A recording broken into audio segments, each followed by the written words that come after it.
The first floor on this house already had an open living room, dining room concept. The previous owners took out the wall that used to run here at some point and opened up the two spaces. Obviously I love it, certainly not going to enclose it back in, and this is what people want when they're looking for houses today. The nice new windows bring in lots of light.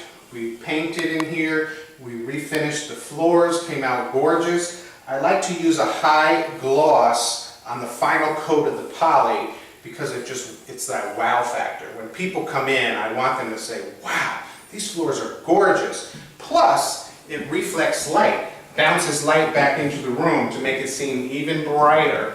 This little alcove was here. The previous owners had a nasty looking old wet bar. Not exactly in vogue anymore. We took it out, just threw some shelves in there, but the staging makes this space usable, adds value. I staged the dining room with a full-size table and a leaf just to showcase how big this room really is. Any family buying this house knows that they can have their holiday dinners here and have plenty of room for grandma and grandpa. Nobody likes to be stuck at the kids' table in the kitchen. The kitchen's a little bit closed off, which I don't like, but there's no way to take these walls down.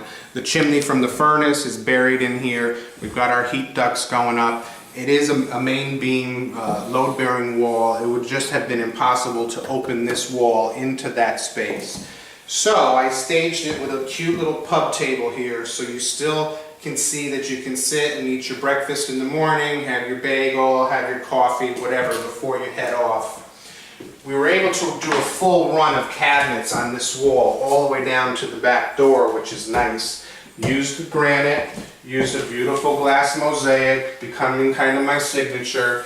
The dark cherry cabinets that everyone loves. They're solid wood, they're not cheapies.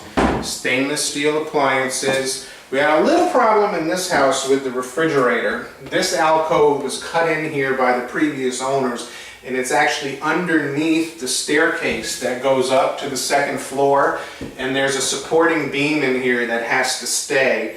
Luckily I have a pretty good appliance supplier, and we were able to get this this refrigerator with a ½ inch to spare to fit into this spot. I didn't want to end up with something that was too small. A family buying a house, they're going to look at it and say they couldn't put anything in it. So luckily we squeezed a full-size fridge in there.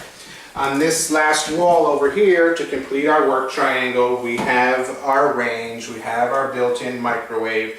We're able to add a few cabinets. It's not the way the room was originally laid out, but it works now.